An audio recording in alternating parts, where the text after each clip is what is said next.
Ça nous met tout de suite dans l'ambiance, c'est super. Merci à Anne-Céline. Le nouveau générique, bien sûr, pour une nouvelle saison qui commence.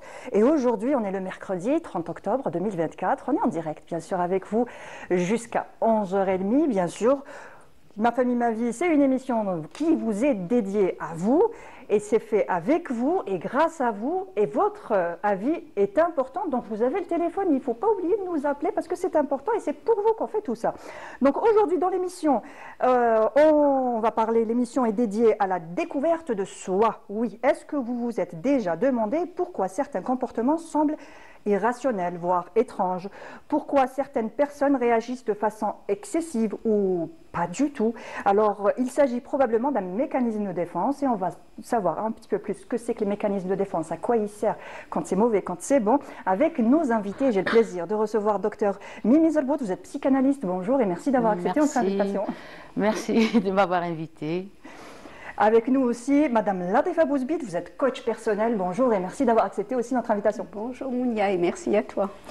Et bien sûr, la première partie est dédiée au mécanisme de défense côté psychologique. Deuxième partie, deux rubriques. Alors, une rubrique santé avec un nouveau membre de la famille, dans la famille de ma famille, ma vie. Voilà, j'y arrive. Donc, ça fait plaisir de voir la famille s'agrandir. Donc, une personne que vous avez l'habitude de voir sur le plateau de ma famille, ma vie, mais aujourd'hui, elle fait partie de la famille. Ça sera une rubrique santé. Bon, je vous laisse découvrir tout à l'heure de qui il s'agit. Elle nous parlera de mécanismes de défense côté organique. Et bien sûr, la rubrique de ML Laribi, le temps d'une évasion. Et avec elle, en fin d'émission, on va s'évader côté météo. Vous allez en voir un petit peu plus tout à l'heure. Mais tout de suite, place justement au sujet du jour, les mécanismes de défense. Donc vous pouvez nous appeler, nous poser des questions, témoigner. Une seule chose à faire, c'est composer le numéro qui s'affiche en bas de votre écran. Le 021 23 98 91, le 021 23 98 91. Et je commence avec vous, docteur Zolbrot. Oui. C'est quoi un mécanisme de défense ? Alors, c'est vrai, d'abord on aimerait bien se poser la question pourquoi on a besoin des mécanismes de défense et nous défendons de quoi finalement. Et alors maintenant il faut savoir que les mécanismes de défense, en général on se défend de quelque chose d'inconscient, on ne sait pas de quoi on se défend. Hein. Et ce qui est plus important maintenant, avant de parler des mécanismes de défense, il faut parler aussi de l'appareil psychique. Parce que dans l'appareil psychique, il y a les mécanismes de l'appareil psychique et puis il y a les défenses, les mécanismes de défense. Alors, donc l'appareil psychique en général, elle a ses propres mécanismes, elle va utiliser ces mécanismes pour parer à des situations difficiles. C'est-à-dire qu'elle va utiliser ces mécanismes de défense pour parer à une situation désagréable. Donc, et puis on va dire que le psychisme en général, ou l'être humain en général, ou le sujet en général, il a toujours des difficultés à se mettre en face de ses affects. Donc il a des affects avec lesquels en général il a toujours pas de bonnes relations avec ses propres affects. On a du mal à gérer nos émotions, c'est ça? Est-ce que ou pas? Non, vous n'êtes pas d'accord. C'est pas gérer les émotions. Oui, l'appareil psychique, elle est là pour trouver l'équilibre, pour gérer ses émotions. Mais en général, le sujet, il a toujours du mal à se mettre face à ses propres affects. Il a des affects avec lesquels il n'est jamais d'accord. Et pourquoi on n'est pas d'accord avec nos affects? C'est l'humain qui est fait comme ça? C'est le psychique qui est fait comme ça? Ou c'est le résultat de ce qu'on a vécu toute notre vie? Je vais venir, je vais vous expliquer. Donc dans l'appareil psychique, donc le sujet, il est là, il est... Oui. Donc il est confronté à des situations extérieures. Il est confronté au monde extérieur. Aux aléas de la vie. Aux aléas de la vie. Des moments difficiles, exactement. Des moments plus joyeux. Voilà. Et à chaque moment, on a une façon de réagir. Alors, une façon de comprendre la situation. Pour une façon de... Non, c'est-à-dire qu'il a... c'est pas ça. On va revenir pour expliquer les mécanismes de défense qui sont inconscients. Oui. Donc le sujet, quand il se défend de quelque chose qui est inconscient. Il ne sait pas de quoi il se défend. D'accord. Donc en général, que le sujet, il a toujours, face à ses affects, il les réprime. C'est-à-dire que la plupart du temps, on peut pas laisser nos affects s'exprimer librement. Voilà ce que je veux dire. Donc il y a ce mécanisme qui est la répression qui est là. Donc il réprime quoi? Il réprime un affect, quelque chose qui le déborde, quelque chose qui le déborde par une quantité d'énergie, on va dire, qui va augmenter une tension dans l'appareil psychique. Donc cette quantité d'énergie, quand elle monte, le sujet, il va essayer de la satisfaire. Et puis il y a un autre mécanisme de défense qui va rentrer en jeu, qui est le principe du plaisir. Donc le sujet va, par ce principe du plaisir, qui est un mécanisme de l'appareil psychique, pour diminuer la tension de l'appareil psychique. Je vais donner par exemple l'exemple de la faim. La faim, elle peut augmenter cette tension dans l'appareil psychique. Donc il y a intervention de ce mécanisme de défense pour faire diminuer cette tension. Donc c'est une quantité d'énergie. J'ai donné l'exemple de la faim pour comprendre ça veut dire quoi, ce que signifie cette énergie, cette quantité d'énergie qui se produit dans l'appareil psychique où il y a ce mécanisme de plaisir qui intervient pour diminuer cette... Et puis il y a d'autres tensions, d'autres types de tensions qui peuvent survenir dans l'appareil psychique où il y a cette nécessité de faire intervenir ce principe de plaisir pour diminuer cette tension. Donc il y a d'autres types de tensions. Moi j'ai donné l'exemple de la faim pour comprendre après que ça veut dire... Alors ce que je vous propose tout de suite, c'est de suivre un reportage de notre journaliste Yasmine Chouir qui va nous en parler aussi dans son reportage, revenir après pour en parler. Mais avant ça, je vous rappelle quand même le numéro de téléphone. Aujourd'hui, je vais pas arrêter de vous rappeler le numéro de téléphone parce que c'est avec vous qu'on fait cette émission. Donc n'oubliez pas de nous appeler si vous avez des questions, vous posez des questions, vous avez un témoignage. C'est simple, il faut composer le numéro qui est en bas de votre écran, le 021 23 98 91, le 021 23 98 91. Tout de suite, le reportage de Yasmine Chouir. Imaginez une personne qui, après avoir perdu son emploi, affirme que ce n'était pas si important, que ce n'était pas le travail de ses rêves. Ou bien un enfant qui, après une mauvaise note, accuse son professeur d'injustice plutôt que d'admettre qu'il n'a pas bien étudié. Ces situations illustrent deux mécanismes de défense psychologique très courants, la rationalisation et la projection.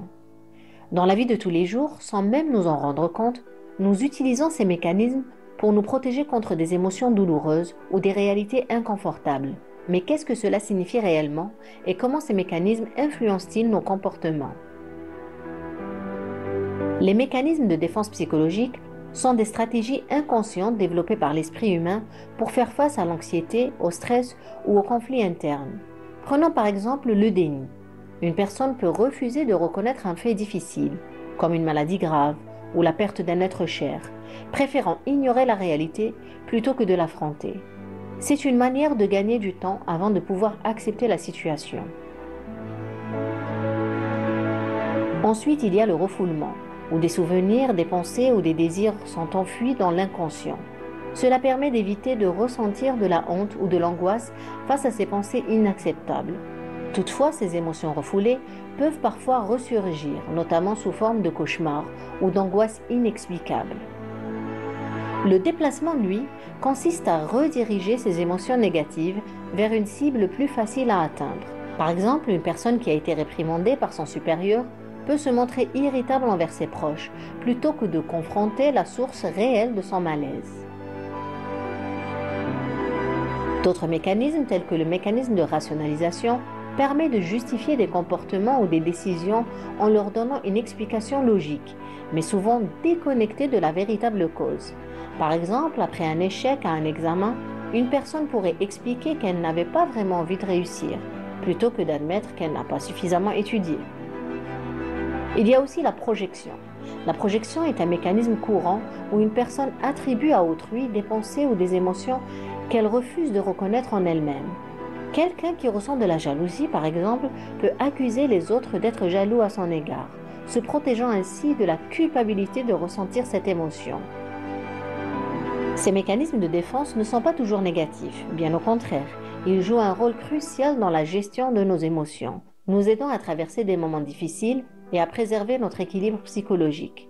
Utilisés de manière modérée, ils permettent à chacun de continuer à avancer malgré les épreuves de la vie. Cependant, il est essentiel de ne pas s'y réfugier de manière excessive. Prendre conscience de ces mécanismes, les reconnaître et savoir quand les dépasser nous aide à trouver des solutions durables et à grandir émotionnellement. Ils sont comme un bouclier temporaire, mais l'important est de savoir quand poser ce bouclier pour affronter la réalité avec clarté. Oui. Clarté, c'est pas toujours évident et justement on va essayer de voir ça aujourd'hui sur le plateau. Donc nous parlons de mécanismes de défense comme vous venez de le voir maintenant dans le reportage, j'y arrive. Alors si vous avez des questions, des témoignages, n'hésitez pas à nous appeler au numéro qui s'affiche en bas de votre écran, le 021 23 98 91, le 021 23 98 91. C'est pas toujours évident de décrypter ces mécanismes de défense ou de s'en rendre compte, justement. Et à quel moment ça peut devenir problématique? Alors,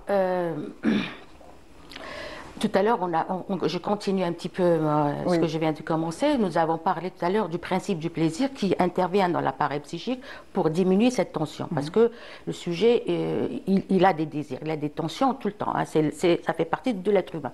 Donc, il y a un mécanisme qui est la répression, qui est le principe du plaisir, qui va venir pour diminuer cette tension qui apparaît dans l'appareil psychique. Et puis, il y a un autre mécanisme, celui-là qui est le plus important, et qu'on peut lui dire que c'est un mécanisme de défense, qui est la répression, qui est le refoulement. Donc, le refoulement ou bien le principe de la réalité. Donc, le sujet va essayer de réprimer ses désirs, et il va essayer de les réprimer. On peut donner un exemple pour que ça soit plus explicite, par exemple? C'est très difficile de donner un exemple parce que l'appareil psychique, elle fonctionne. Parce que tout se marche, même le sujet ne sait pas de quoi il réprime. Il ne sait plus de quoi réprimer. Tout se passe au niveau inconscient. Parce que alors, pour vous dire que l'appareil psychique, elle est fondée de cette manière que la conscience ne se rende compte de rien. C'est-à-dire c'est des mécanismes de défense on n'est pas conscient de ça. Donc obligatoirement qu'il y a des mécanismes de défense qui travaillent pour que le contenu de l'inconscient ne passe pas à la conscience. C'est ça le fonctionnement de l'appareil psychique. D'accord. C'est-à-dire que le sujet, il est obligatoire d'utiliser tous ces mécanismes de défense qu'on vient d'entendre. Hein. Je vais vous donner des exemples, vous allez me dire si c'est juste ou pas pour essayer de comprendre la situation. Par exemple, une personne qui va éviter les conflits et qui préfère dire « Ok, tu as raison », et s'éclipser, c'est un mécanisme de défense. Le fait, par exemple, qu'une personne qui est vraiment très stressée ou qui a, à chaque fois qui est en face d'un événement stressant, on va parler pour les fumeurs, fumer c'est très mauvais pour la santé, mais c'est un exemple que je donne pour essayer de comprendre. Par exemple, une personne qui est très stressée, une personne fumeuse va se retrouver à fumer encore plus parce que peut-être que la première fois où elle l'a fait, ça l'a détendue et du coup c'est devenu un mécanisme qu'elle va répéter à chaque fois et qui peut devenir problématique. C'est un mécanisme de défense? Oui, je pose la question justement. Est-ce que ça peut se traduire comme ça, par une activité sportive par exemple, excessive pour essayer de se libérer la tête? Est-ce que ça passe aussi par ça aussi? Ce que je veux dire, toutes les maladies nerveuses, tous les symptômes qu'on peut avoir, le symptôme de l'addiction, un symptôme, c'est un symptôme. C'est un mécanisme de défense. Le sujet se défend avec la maladie. Maintenant, aller chercher, aller décrypter ce symptôme qui s'est construit, qui s'est formé inconsciemment. Maintenant, aller chercher pourquoi cette personne, elle est addicte à la cigarette, pourquoi elle adopte ce comportement. Parce qu'il y a un travail psychique inconscient qui a été fait et qui a formé ce symptôme-là, cette conduite, la conduite qui est consciente maintenant, qui passe à la conscience. Mais il y a un travail inconscient qui a été fait. Et justement, ces mécanismes-là, à quel moment se met en place dans la vie de tout un chacun? À quel moment on commence à adopter ces mécanismes? Sans le vouloir, on est inconscient, donc ça commence à venir et ça peut devenir à un certain moment problématique, comme on l'a vu dans le reportage. Donc à quel moment ça s'installe? C'est un moment où il y a une faille et ça fait que ça s'installe et puis... Non, ce n'est pas ça. Ou un événement, on va dire, qui est traumatique? Non? quel mécanisme de défense? Il y a plusieurs des mécanismes de défense. Oui, mais en général, on parle en général d'un mécanisme de défense, n'importe lequel, le déni ou autre chose, ou le déni par exemple. Peut-être qu'il y a eu un événement traumatique qui a fait que la personne maintenant préfère, ou inconsciemment, je vais vous est dans le déni. Comme j'ai dit, que l'appareil psychique elle est fondé de cette manière-là, que tous les contenus de l'inconscient ne passent pas à la conscience. C'est un mécanisme. Ce mécanisme, il travaille pour les maladies que pour le fonctionnement normal. C'est-à-dire que ce sont les mêmes mécanismes. C'est ça qui est le pouvoir de la thérapie. Quand on connaît l'appareil psychique, on a un pouvoir thérapeutique. On connaît les mécanismes qui vont former un symptôme, qui vont former une maladie, qui vont former. Donc c'est ça qui va nous permettre d'aller essayer de les éradiquer. Éradiquer, c'est pas avec un traitement, mais avec d'autres méthodes psychologiques, psychothérapeutiques. Maintenant, les mécanismes de défense. Quand l'appareil psychique, elle réprime, le sujet, il réprime ses désirs. Et en plus, il ne sait pas c'est quoi son désir. Il n'arrive même pas à l'identifier dans la scène quotidienne. Il n'arrive même pas à le nommer dans son inconscient. Donc c'est le fait de désirer. Le désir, c'est en psychanalyse, le désir, ce mécanisme de défense en psychanalyse, c'est se défendre contre son propre désir. Et le désir, il n'a pas d'objet. Il n'est pas conscient. Le sujet ne fait que se défendre contre ses désirs. Son mécanisme de défense, c'est ça, se défendre. Il ne peut pas dire ce qu'il a envie de dire en public, c'est-à-dire il ne peut pas laisser exprimer ses désirs. Le désir, c'est ce qui est le moteur, ce qui nous fait fonctionner.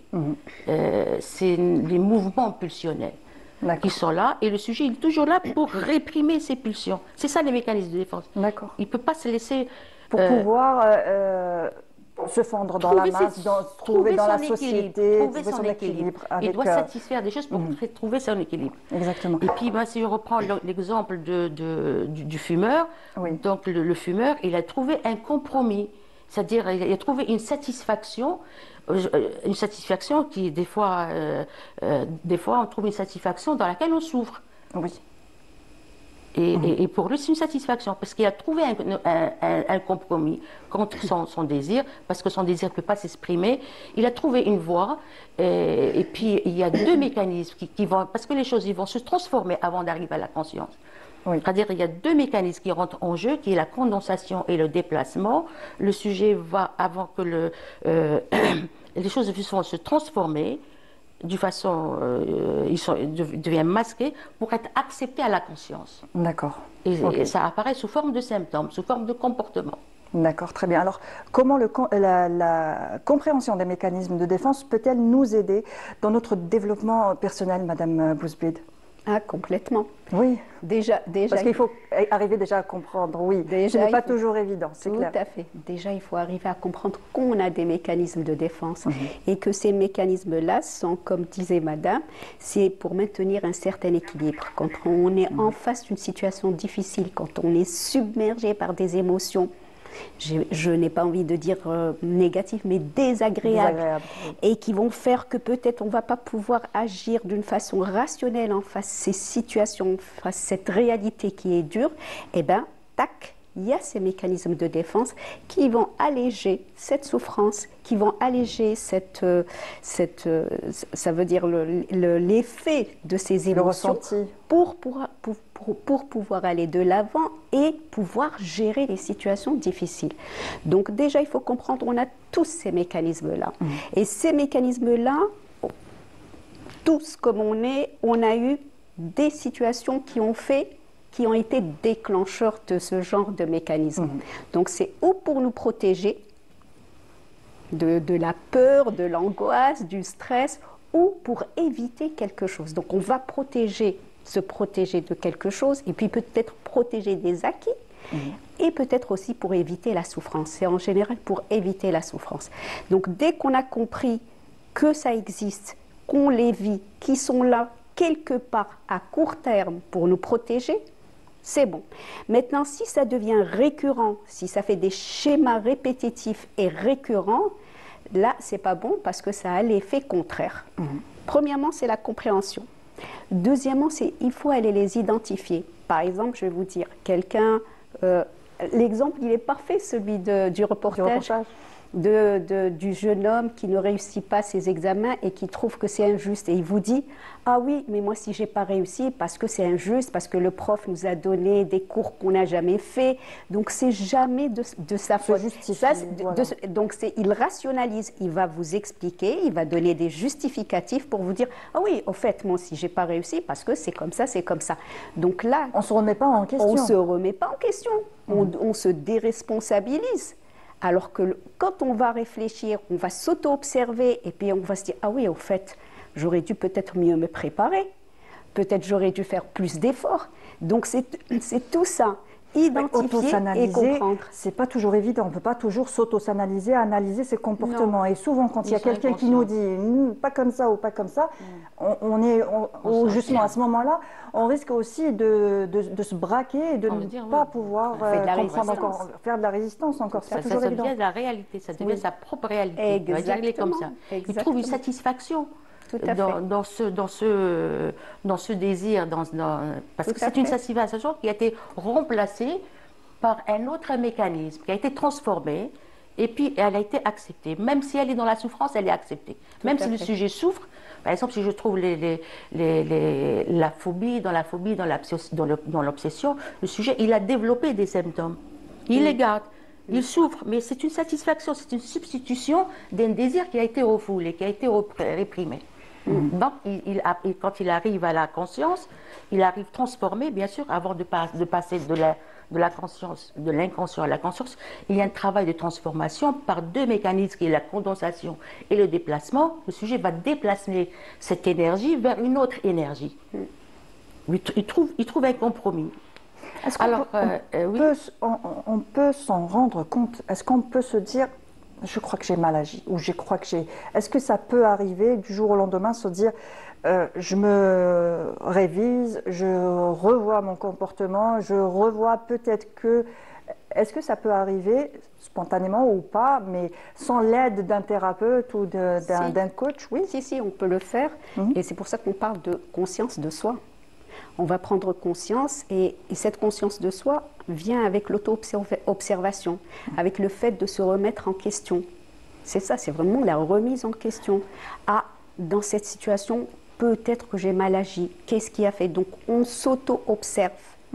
C'est ça. Et puis, on prend conscience. Et c'est comme ça que petit à petit, on peut le faire soi-même. Ça va être un peu plus long, mais c'est bien de se faire accompagner. Il y a des psychologues, il y a des psychanalystes, il y a des coachs, il y a vraiment un panel d'aidants pour... mais c'est vrai que soi-même, on peut le faire. Encore, il faut avoir cette prise de conscience, cette capacité de se remettre en question à chaque fois. Et est-ce que c'est possible, on va dire, avec les enfants, dans l'éducation des enfants, essayer d'inculquer ça au fur et à mesure, à chaque fois, se poser avec l'enfant et lui poser les questions justement, est-ce que tu penses que tu as bien agi comme ça? Pourquoi tu as réagi comme ça? Qu'est-ce que tu as ressenti? Essayer de décrypter tout ça avec l'enfant pour qu'il ait un petit peu conscience de ses actes, de ses façons de réagir et tout ça. Alors, un enfant, il est en formation. Oui, justement, parce qu'il est en formation, est-ce qu'on peut justement guider tout ça? C'est l'inconscient de famille, la famille, c'est le surmoi familial, c'est l'inconscient familial. Donc l'enfant, il va s'identifier à sa famille. On peut pas on peut lui apprendre des choses, mais comment il va lui prendre les choses? Comment il va les travailler? Comment ça va? Donc c'est un peu compliqué de former quelqu'un. Dans l'éducation, dans la façon de parler avec l'enfant, peut-être lui expliquer certaines choses et tout ça. Et j'imagine que, comme vous l'avez bien dit, c'est inconscient. Mais si on remarque que notre enfant a un comportement qui est, sa façon de réagir par rapport à certaines situations fait que c'est peut-être dérangeant, c'est peut-être nocif pour lui ou nocif pour pour toute la famille, pour le cocon familial. Est-ce qu'à ce moment-là, on peut discuter avec, on peut un peu l'orienter, l'aider? Complètement. Oui. Moi, pour ma part, je pense que là, on rentre dans l'éducation. Oui, c'est exactement, j'allais dire, c'est l'éducation. C'est l'éducation, c'est exactement ça. Et le parent, c'est ce qu'il va faire. Il va éduquer son enfant quand il fait quelque chose, comme vous dites, peut-être qui n'est pas très acceptable. J'ai pas envie de dire il commet une faute parce que lui il ne sait pas encore que c'est une faute, il sait pas encore. Il est dans l'apprentissage et ça rentre dans l'éducation de permettre à cet enfant-là, ah tu viens de faire ça, qu'est-ce que tu en penses? Et c'est comme ça, c'est vraiment cet apprentissage et cette éducation et le fait déjà de commencer très tôt à aller questionner cet enfant sans pour autant aller le punir ou quoi que ce soit, parce qu'il est en apprentissage, il ne sait pas encore, il ne sait pas faire encore la différence. C'est déjà cette graine-là qui va pousser en lui, qui va lui permettre à chaque fois de se remettre en question et d'avoir cette conscience de soi, déjà par le jeune âge. Et ces mécanismes de défense, ils sont les mêmes quand forcément, puisque c'est inconscient, c'est la même chose. On réagit de la même façon que ce soit dans le milieu. Défense, l'enfant, il est né, il n'y a rien quand il y a rien quand il enfant. Mais il va apprendre, il y a des acquisitions. Il va former son inconscient, il va former ses mécanismes de défense. Et ce sont des mécanismes spécifiques pour chacun. Hein. On ne sait pas comment les choses vont se jouer. Mais donc, est-ce qu'on revient un petit peu à l'adulte? Est-ce que les mécanismes de défense marchent de la même façon, que ce soit dans le milieu familial, milieu professionnel ou milieu amical?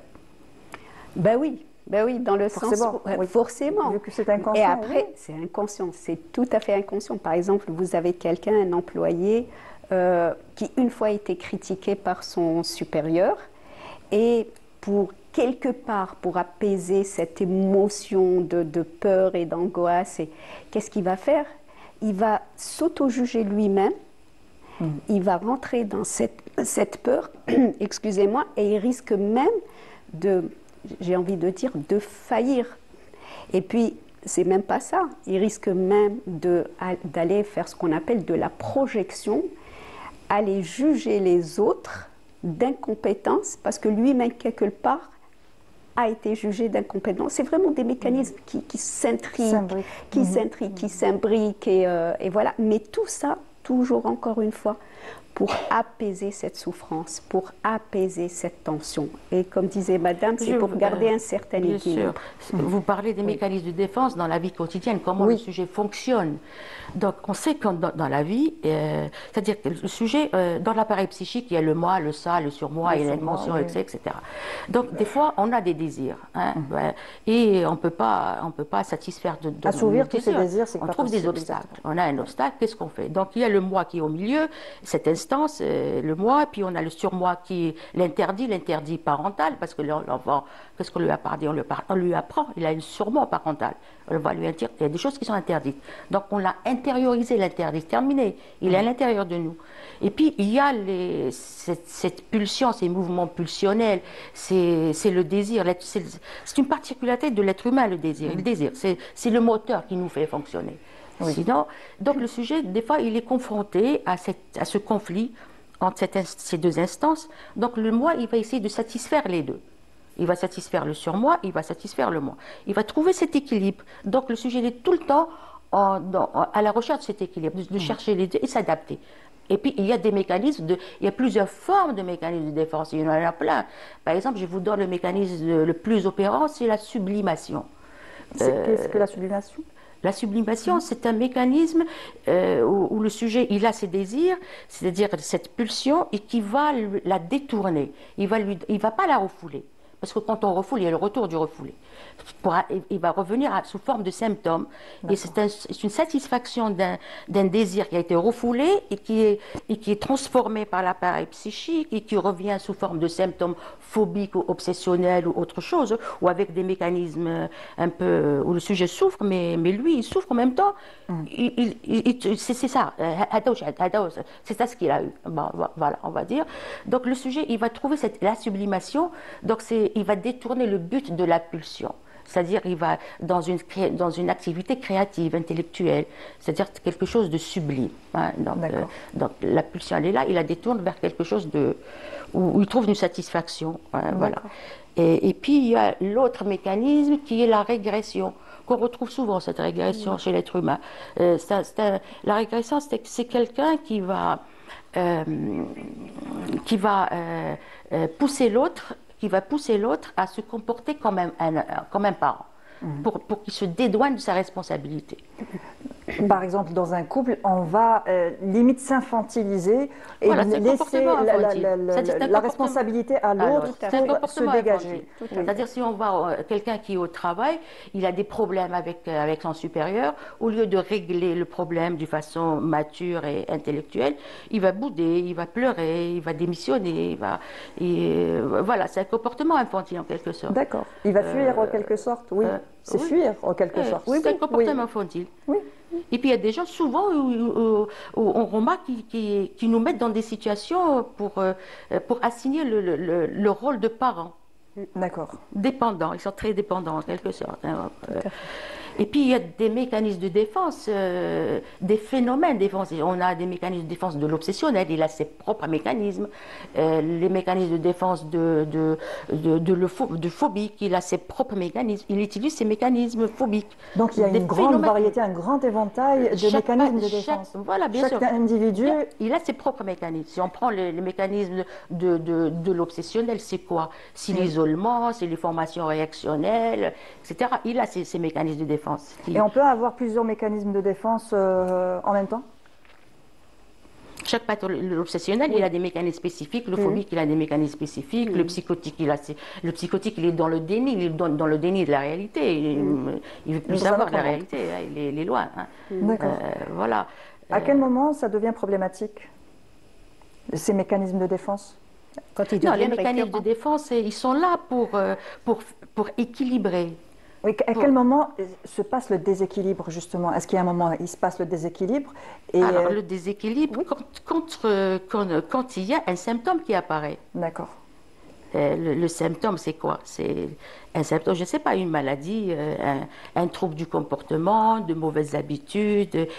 Ça dépend, un symptôme, c'est un symptôme. Mais les symptômes, il vient de façon énigmatique, c'est à déchiffrer. C'est-à-dire, il vient avec une langue étrangère, on ne le comprend pas. Le sujet ne comprend pas, mais il trouve une satisfaction à son comportement.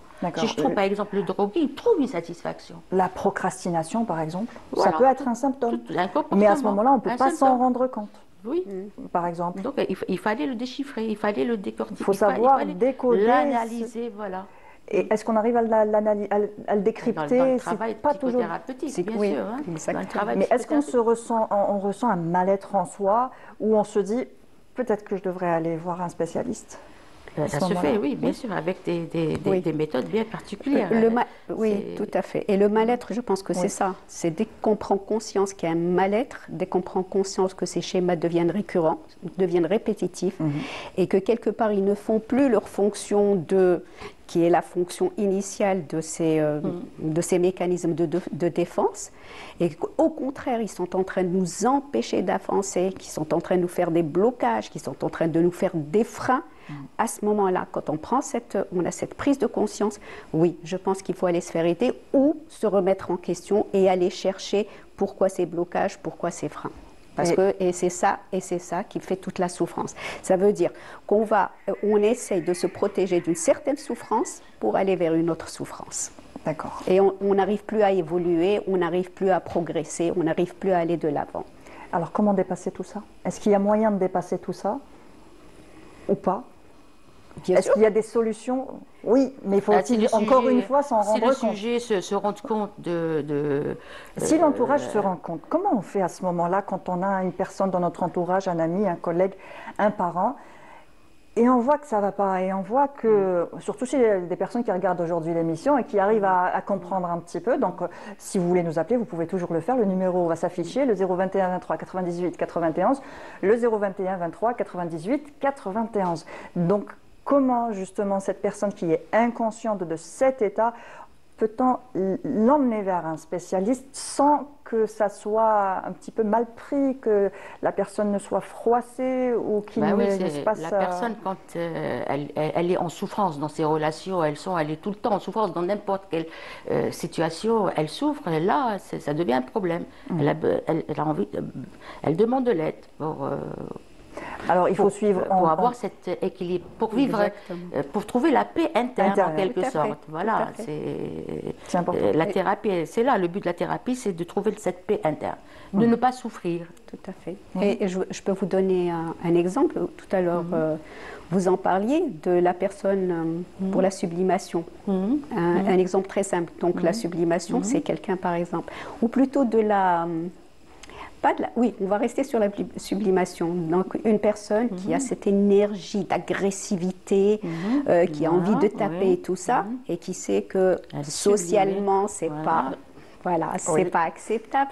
Sublimer donc, dans la boxe, dans le sport, il va faire des sports de combat, il va faire des ceci, il va par exemple... C'est vrai qu'on se dit, on va aller faire du sport, on va décharger toute cette tension qu'on va laisser dans la salle. Exactement. Et puis après... Je me sens mieux, je peux reprendre. Je me sens mieux. Bon, ça c'est bien. Ça, mais des fois, on va dépasser une certaine limite. Voilà. Surtout, par exemple, dans le travail.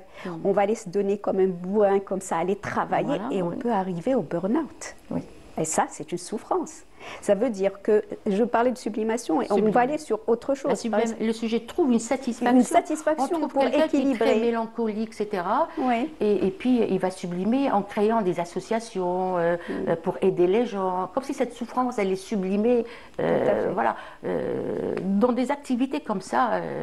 Sublime, on va dire, des activités où le sujet trouve une satisfaction. Oui. Et elle est bien canalisée, cette...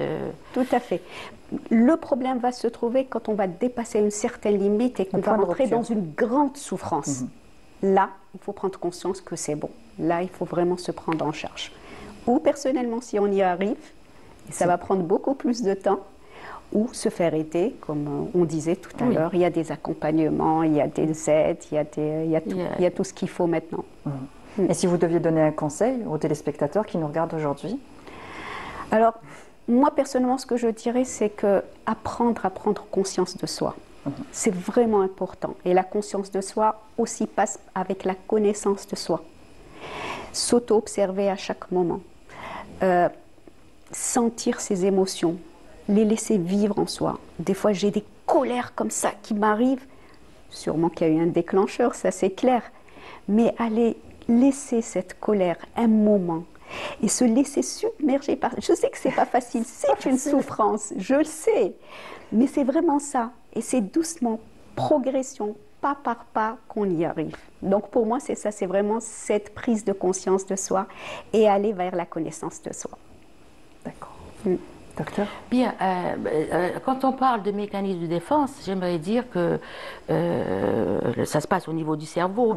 Le cerveau n'est pas là pour nous rendre heureux. Il cherche son équilibre avec des mécanismes de défense. Il cherche son équilibre, quel que soit dans la maladie ou dans le comportement normal. Hein. C'est ça l'équilibre qu'il cherche. Même il trouve son équilibre dans une pathologie, il est bien équilibré. Donc maintenant, pour sortir le sujet de qui est un déséquilibre en même temps, c'est se revoir toute la mécanique. Hein, voilà. C'est pas toujours évident. Si, ça donne des résultats quand même. Oui, on fait bouger les choses. Le début n'est pas toujours évident. C'est le fait de commencer qui n'est pas facile. Il faudrait que le sujet prenne conscience, prenne conscience de tout ça. Merci. Il s'engage. Oui. Voilà. Merci à vous, mesdames. Alors, docteur Mime Misabrot, vous êtes psychanalyste. Merci pour votre participation encore une fois. Merci. Et madame Latefa Bouzbil, vous êtes coach personnel, coach de vie. Merci encore une fois pour votre participation. Merci, c'était un plaisir. Plaisir partagé, bien sûr. Merci beaucoup. Et tout de suite, aujourd'hui, j'ai du mal avec certains mots. Alors, tout de suite, nous passons à la deuxième partie de l'émission avec les chroniques. Mais avant cela, une petite pause et on revient.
De retour sur le plateau de Ma famille, ma vie, et je suis ravie de vous annoncer que la famille de Ma famille, ma vie s'agrandit.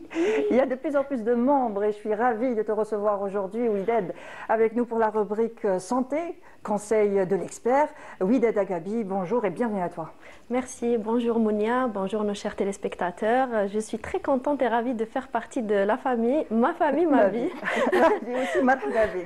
Voilà, merci. Et un autre membre qui nous a rejoint en fin de la saison dernière, Exactement. Amel, bonjour Amel. Bonjour Mounia, ça fait plaisir de te revoir. Plaisir partagé comme à chaque fois. Je suis heureuse de vous retrouver. On va bien discuter maintenant. On va nos chroniques. Avec toi, c'est le temps d'une évasion et on va s'évader tout à l'heure avec la météo. Exactement. Voilà, avec la météo tout à l'heure, tu vas nous expliquer certains phénomènes météorologiques. Oui. On laisse ça en fin d'émission. Suspense. On va laisser le suspense. Exactement.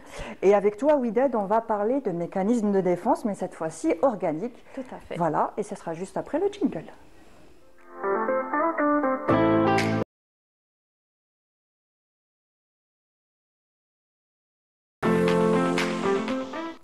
L'avis de l'expert, notre experte aujourd'hui, Ouided Agabi. Alors, mécanisme de défense de l'organisme. Bon, on l'a vu, côté psychologique, c'est inconscient et tout ça. Côté organique, il peut être conscient aussi. On prend conscience que notre corps est en train de se défendre. Tout à fait. Oui. Donc, comme on a des mécanismes de défense d'ordre psychologique, il y a aussi des mécanismes de défense d'ordre organique. Donc, tout ce qui est immunité que vous connaissez, et il y a même d'autres. Je pense qu'il y a certains éléments dans nos mécanismes de défense que pas tout le monde les connaît. Oui, on n'est pas tous conscients de tous les mécanismes de défense qu'on a dans notre corps. On parle immunité, mais c'est vaste immunité. Donc, il existe toute une armée, si on veut décrire ça comme ça. Donc, une armée qui nous protège contre tout ce qui est milieu extérieur, là où il y a des micro-organismes, agents pathogènes, donc qui menacent notre santé en permanence. Et le premier organe, je pense que c'est pas tout le monde qui sait ça, mais le premier organe qui nous protège et qui nous isole du milieu extérieur. J'ai une idée, mais je sais pas. On n'en a pas parlé. Hein, mais j'ai une idée, mais après, je sais pas. Alors, oui. La peau. Oui, tout à fait. C'est l'organe le plus. 10 sur 10, c'est l'organe le plus grand. Tout à fait. Le plus lourd aussi, voilà. Exactement. Oui. Donc, c'est le premier organe ou la première barrière de défense contre le milieu extérieur. Donc, il nous protège de tout ce qui est micro-organismes, agents pathogènes, virus, bactéries, parasites, champignons. Et donc, si cet organe est en toute intégrité, c'est-à-dire qu'il n'y a pas de ni plaie, ni morsure, ni piqûre, ni par exemple brûlure. Donc il nous protège. Mais s'il y a ces lésions, là c'est une porte ouverte. Porte ouverte, exactement. Ces micro-organismes, ils peuvent rentrer et pénétrer dans la circulation sanguine et peuvent être dangereux pour notre santé. Et la peau, pas uniquement seule, mais tout ce qui est sébum, tout ce qui est transpiration, poils, tout ça a son importance dans notre immunité. Donc, alors qu'on fait la guerre au sébum, oui, on fait la guerre au sébum, les cheveux et tout ça, oui. On fait la guerre aux poils avec le laser et compagnie. Alors que s'il y a quelque chose sur nous, c'est que c'est utile. Oui. On fait la guerre à la transpiration, mais c'est un petit peu normal, surtout en plein été. Je suis désolée, le déodorant est obligatoire. Exact. Mais ça sert à quelque chose, la transpiration. Tout ça sert à quelque chose. Tout est impliqué dans notre mécanisme de défense et nos réactions face à ces agents agresseurs. Donc cette peau, il faut en prendre soin, donc on ne l'agresse pas. Il faut, quand on a par exemple une brûlure ou une lésion cutanée, donc il faut désinfecter pour justement faire face à la pénétration de ces organismes, de micro-organismes. Et puis on a un autre système ou un autre mécanisme de défense qui vit avec nous. Donc c'est tout ce qui est flore digestive, donc la notion du microbiote. Voilà, le microbiote. Donc, le deuxième cerveau. Tout à fait. Donc, on a un autre système immunitaire qui est dans notre tube digestif. Ce microbiote, c'est tout ce qui est bactéries, champignons, virus, qui sont à l'intérieur de notre tube digestif, qui vivent avec nous, qui ont un rôle très important dans tout ce qui est digestion et tout ce qui est réaction immunitaire. On a tendance à prendre des antibiotiques tout au long de l'année et parfois même en automédication. Malheureusement, on détruit ce microbiote qui est, on va dire, le deuxième cerveau. Oui. Et d'ailleurs, il y a eu plusieurs études qui ont été faites dans ce sens. À force de vouloir trop trop se protéger. Et on ne sait pas, avec l'automédication, bah oui, on n'est pas médecin. S'il y a un médecin, c'est pour aller voir le médecin. Il faut consulter, il faut consulter, c'est le médecin qui sait quel antibiotique donner, à quel dosage et tout ça. Exactement. À vouloir trop se protéger, on se met en danger finalement. Tout à fait, oui. Parfois, c'est des infections virales qui ne nécessitent même pas une antibiothérapie. Voilà. Donc, ces antibiotiques vont non seulement combattre cette bactérie ou cette infection, ils vont même détruire tout ce qui est bactéries qui vivent avec nous dans notre tube digestif.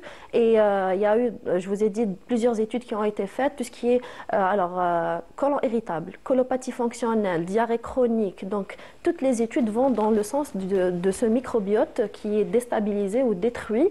Et il y a même aujourd'hui, on parle de transplantation de microbiote. Exactement. Voilà. Donc, on récupère le microbiote de quelqu'un d'autre et on le met sur une autre personne pour un peu raviver tout ça, c'est ça? Tout à fait, voilà. C'est ça le mécanisme. On ne va pas expliquer comment ça se fait la récupération. Parce que voilà. Si c'est dans les intestins, vous avez compris comment ça se passe.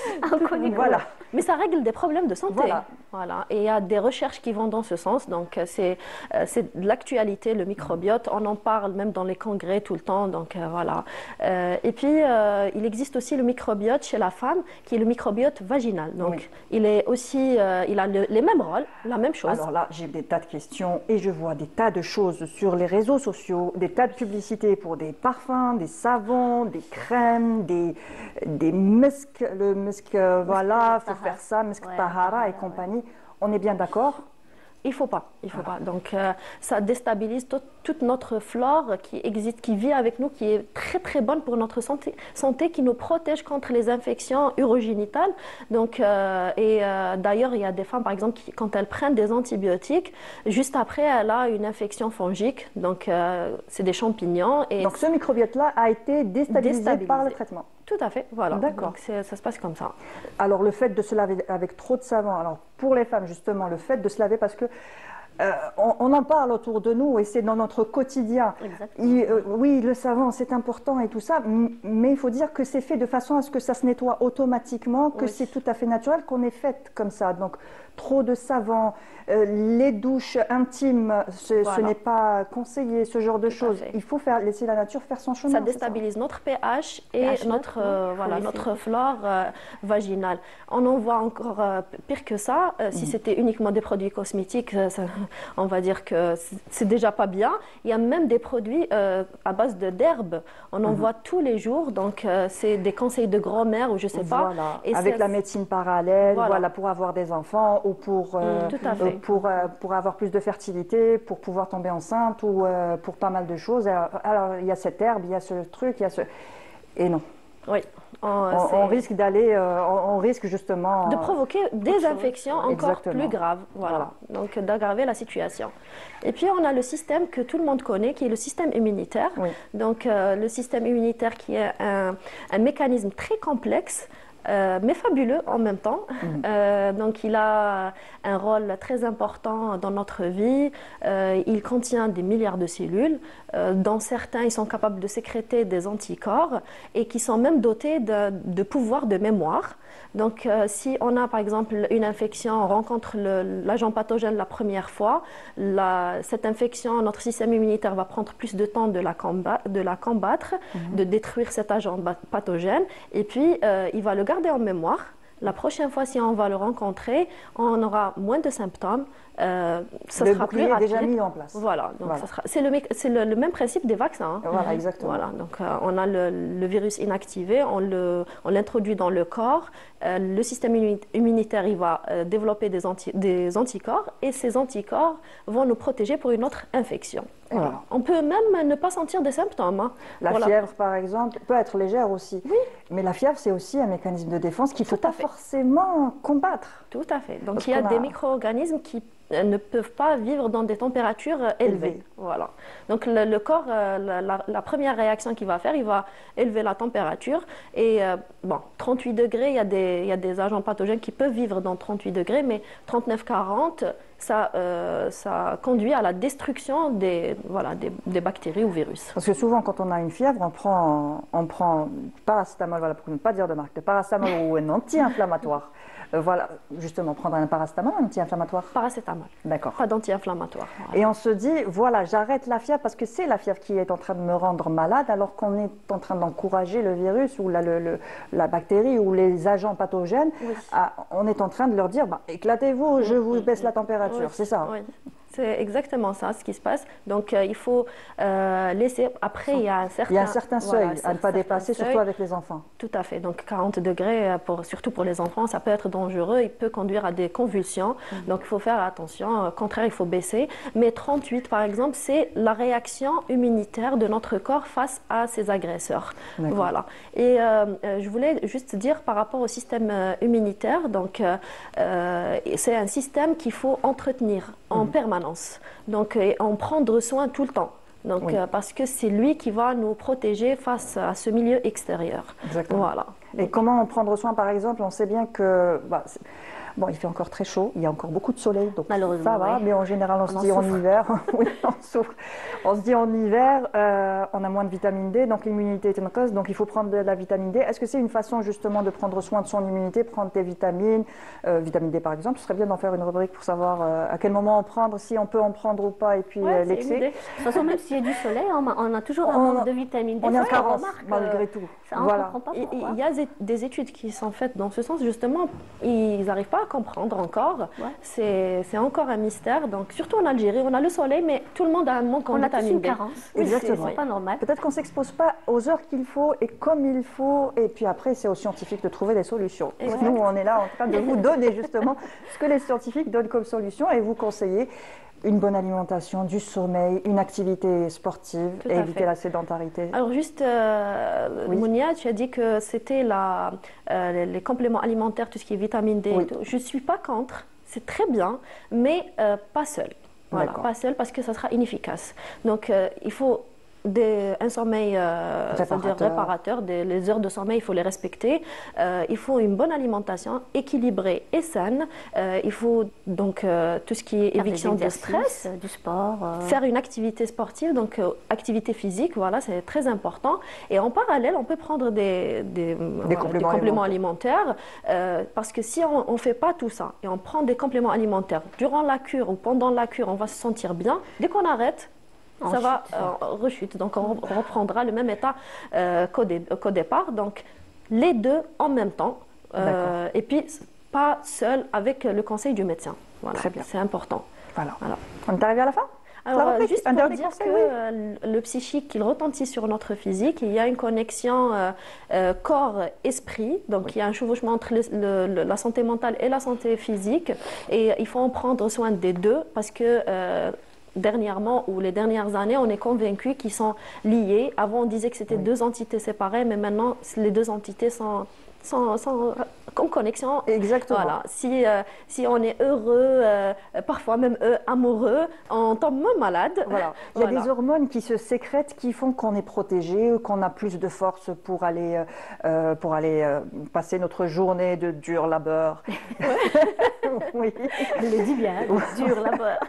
Donc ces hormones-là aussi, c'est aussi le mental. Donc le mental, il va haut, la santé, elle va haut, et pourvu que ça dure pour tous. Voilà. Exactement. Très bien. Prendre soin de sa santé mentale et physique. Voilà. Très bien. Merci Ouidette, on se retrouve lundi, c'est ça? Oui. Tu reviens lundi avec une nouvelle rubrique, toujours santé, conseil de l'expert. Et tout de suite, place à ta rubrique, Amel, et la rubrique Le temps d'une évasion, et on va s'évader avec toi. Oui. Alors, on y va? Bah oui, on s'évade tout de suite. Tout de suite. Je laisse pas le temps, on y va. On part où déjà? Moi je vais parler de la tempête de sable, déjà. Voilà.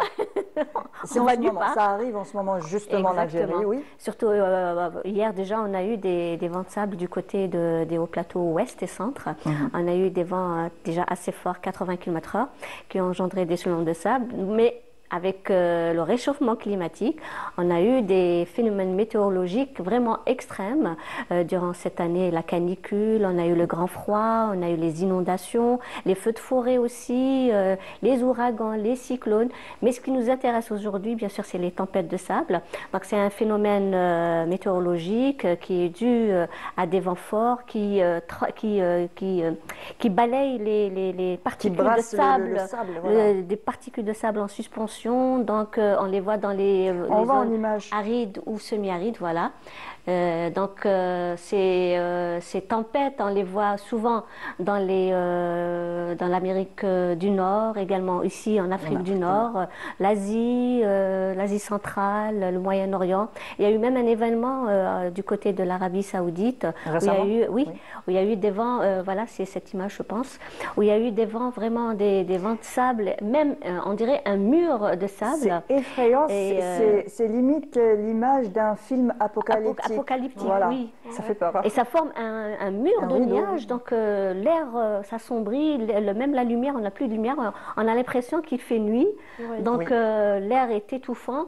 Donc moi ce que je veux dire ici, donc il faut éviter franchement de voyager ou de conduire parce que ici la visibilité est très réduite, donc il faut éviter ça n'arrive pas forcément jusqu'au nord, jusqu'à Alger. Mais ce qui nous arrive nous à Alger, c'est je sais pas, au mois de juillet, c'était le temps qui était rouge, complètement couvert, et c'était du sable aussi. C'était du sable, on a eu des couches comme ça de sable sur les, et ça se produit pendant le printemps et l'été aussi, hein, avec le dérèglement climatique, tout part en vrille. Donc quand il y a une tempête de sable, évitez de prendre, quand on habite au sud et qu'on la visibilité est très réduite, donc évitez de conduire, de voyager. Aussi, il faut mettre un masque si vous êtes à l'extérieur pour ne pas inhaler la poussière de sable. Aussi, quand vous êtes à l'intérieur, isolez les portes et les fenêtres avec des tissus humides pour que la poussière ne rentre pas. Exactement. Voilà. Les quelques conseils qu'on pourrait donner, même si vous êtes à l'extérieur, essayez de pas de trop rester longtemps. C'est dangereux au milieu du désert. La route complètement couverte, la visibilité est quasiment nulle. Donc on ne peut pas retrouver son chemin non plus. Exactement. Donc si on est au milieu du désert, même si on est sur la route, elle est couverte de sable. Sur la route, essayez de rester dans la voiture. Voilà. Ou bien si vous êtes dans un bâtiment, essayez de rester dedans. Et quand il y a un BMS, en prendre compte. Voilà. Et même des fois, ce vent de sable, on peut le retrouver à des milliers, même des milliers de kilomètres. C'est ce qu'on a eu, je ne sais pas, ça fait 2 ans de cela, on l'a retrouvé. Où c'est arrivé jusqu'en Europe. Hein. Et en Europe, le sud de l'Europe. Oui. C'est arrivé même jusqu'en Italie, je pense le sud de la France. Donc, c'est arrivé en Europe. Exactement. Voilà, où il y a eu un nuage de poussière qui est venu du Et même la neige, désert. Elle était marron. Même la neige, voilà, elle était marron. Tout a été coloré avec notre sable. Voilà. On a coloré un petit peu l'Europe, bien sûr. Voilà. Donc c'est à prendre en considération. En considération, il faut faire attention, ne pas sortir dans ce genre de situation. Oui, c'est très dangereux quand même. Voilà. Merci Amel. C'est moi qui vous remercie. C'était un plaisir. Alors Amel, le temps d'une évasion, on s'évadera aussi la semaine prochaine, dès lundi avec toi, pour soit une destination, soit un phénomène météorologique. On verra bien. J'ai une petite information justement que je vais partager avec toi. Peut-être qu'on va en parler la semaine prochaine. Inch'Allah. Merci Widad. Un plaisir partagé. Merci Widad. Merci. C'était un plaisir. Baptême dans ma famille, ma vie. Que la relation dure le plus longtemps possible. C'est un plaisir en tout cas de vous avoir avec nous. Nous aussi. Et puis on se retrouve dès lundi. Voilà. Avec plaisir. Voilà. Je vous souhaite une bonne journée avec le reste des programmes de la chaîne Canal Algérie. C'était pour moi un plaisir de présenter l'émission aujourd'hui. Et ben, on se retrouve dès lundi matin en direct, toujours à 10h30 sur Canal Algérie. Sinon, passez un bon week-end et une bonne fête du 1er novembre. Au revoir. Ah oui, c'est vrai.